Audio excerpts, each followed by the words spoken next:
promise not to sing anymore. By the way, Richard had a little problem with his guitar, or he would have backed me up. That's right. That's his story, and he's sticking to it. Either that or was, Blue Darling. Oh, no.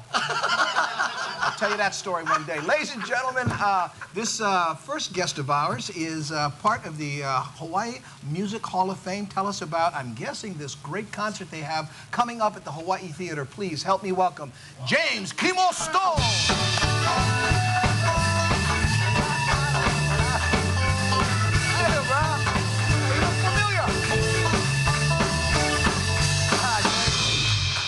Boy, you look like a guy we had on last night.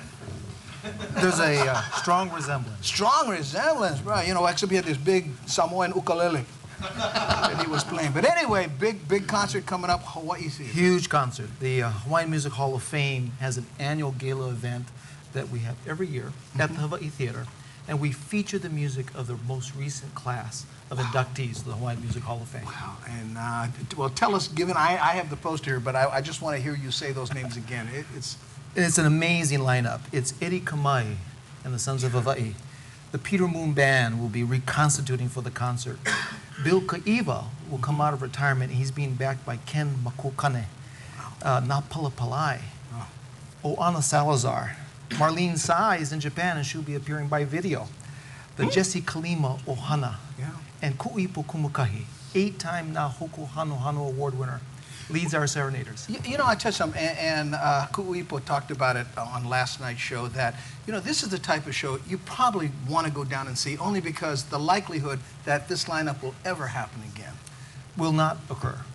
We know that. Yeah. Where else could you get this sort of range of music?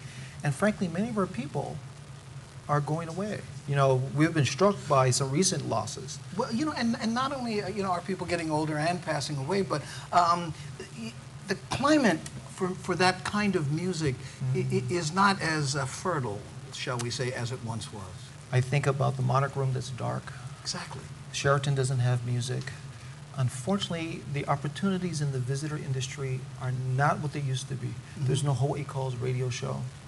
Yeah. No showrooms. Well, you know, we had Chantal Weaver on with the Spence Cliff Group, and she was talking all about how she's going to try to put something together and resurrect the days of the Barefoot Bar, right? But until that happens, you know, seeing these types of acts at the Hawaii Theater and not, you know, relegated to a corner by a swimming pool near, you know, during happy hour, you know what I'm saying? It's the real thing, and it's the voice of Hawaii is its music. It communicates across all cultures, all countries. People respond to Hawaiian music in a way that is absolutely universal. And we are proud to apply our mission, which is to preserve, perpetuate, and promote Hawaiian music by celebrating the achievements of significant composers, performers, and singers. Well, you know, I mean, I was goofing around with Louis Armstrong over there singing literally one of my favorite songs. And the reason is his popularity was about one man with a voice singing from the heart, and Hawaiian music has so much of that.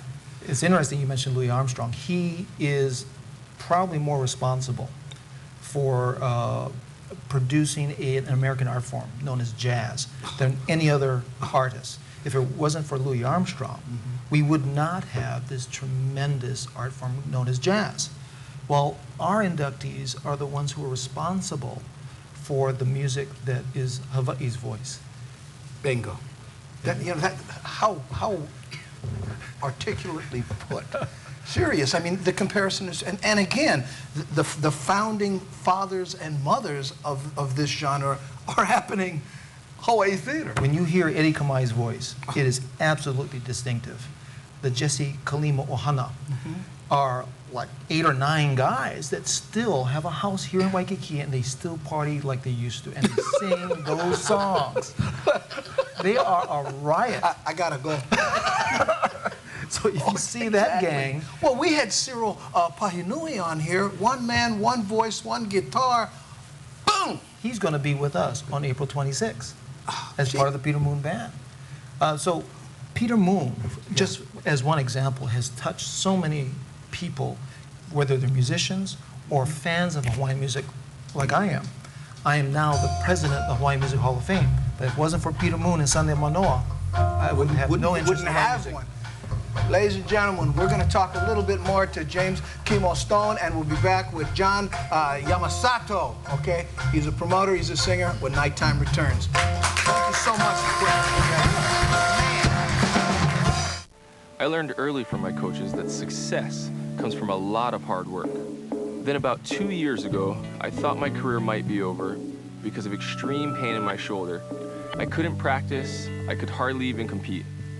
I could have gone to any surgeon in the country, but I came to trust the bone and joint specialist at Straub because a coach of mine is one of them. They treated my shoulder, and now with their help, I'm back. When it really mattered, I chose Straub.